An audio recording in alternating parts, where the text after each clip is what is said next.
Hey Toronto, I'm your local fancy twirling ballerina boy figure skater here with a special bulletin on the state of Toronto's skating rinks. It's been a banner year for winter. For starters, it's actually felt like one. And we can all for the moment pretend that global warming isn't going to turn this into some Mad Max hellscape.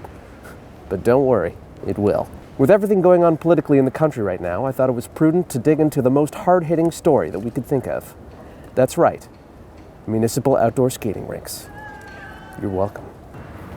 This is Duff and Grove Skating Rink in downtown Toronto. It's one of the newest pads in the city. It cost taxpayers $4.5 million. It's got 2 ice pads, a clubhouse, a Zamboni, little fireplaces going. I mean, it's great. I mean, for that much money, it should be, right? They even had a grand reopening with some fancy theater animal people. It's all of you. Cool.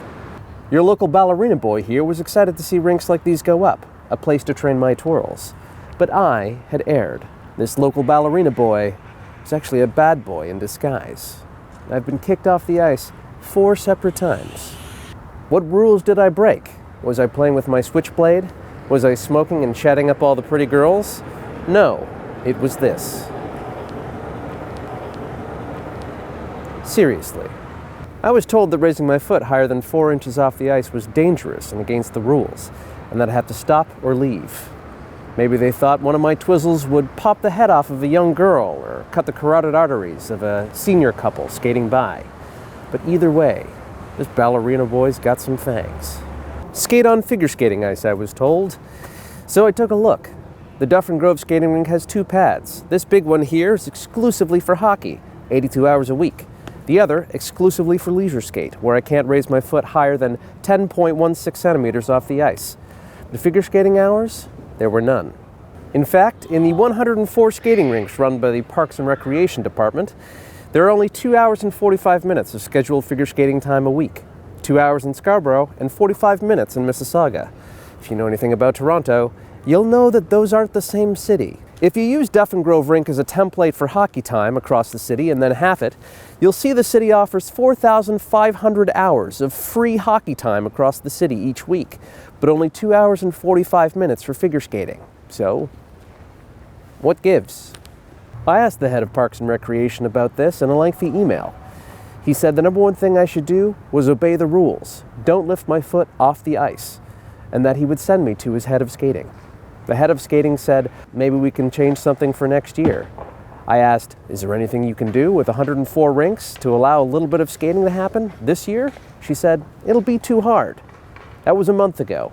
After repeated requests, I've received no responses. So if one did want to figure skate in the city, where would you do it? Places like this, the McCormick Arena and the home of the West Toronto Skating Club. This is also the home club of figure skating heartthrobs Patrick Chan and Dylan Moskovich. Yummy. They offer 2 hours of skating time for high-level skaters, as well as time for lower level, and can skate. It's a pretty good pedigree, but the ice is actually smaller than regulation, so it shouldn't be too expensive, right? Is that right? $1,000 a month just for ice time? It's like $30 an hour. That's like rent money, all for twizzle time? That's right. If your little girl wants to become a figure skater in the city of Toronto, you better have an extra $12,000 lying around. And that's just for ice time. You also need a coach. They run about $1 a minute. But for all this money you spend on ice time, you better get some pretty great benefits, right? Nope. So where does all this money go? Wow, it goes to the Parks and Recreation Department of the City of Toronto. The same people who give out 4,500 hours of free hockey time a week want you to spend the price of a small car so your daughter can twizzle. What a great use of money. Cool. But hockey is Canada's game, right? You can't take our game. Well, that's true, but we have a pretty excellent pedigree in figure skating, too. The first person to land a triple Lutz? Canadian. Triple axel? Canadian. Quad triple, all Canadians.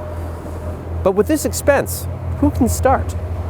With 104 rinks running across the city, all with refrigeration, maybe they could schedule a little figure skating time for the Twizzlers, the ballerina boys like me who want to keep living the dream, for the majority female ice sport instead of the one dominated by men and boys. Oh.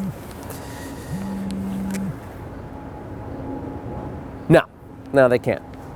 Too dangerous. There's your answer.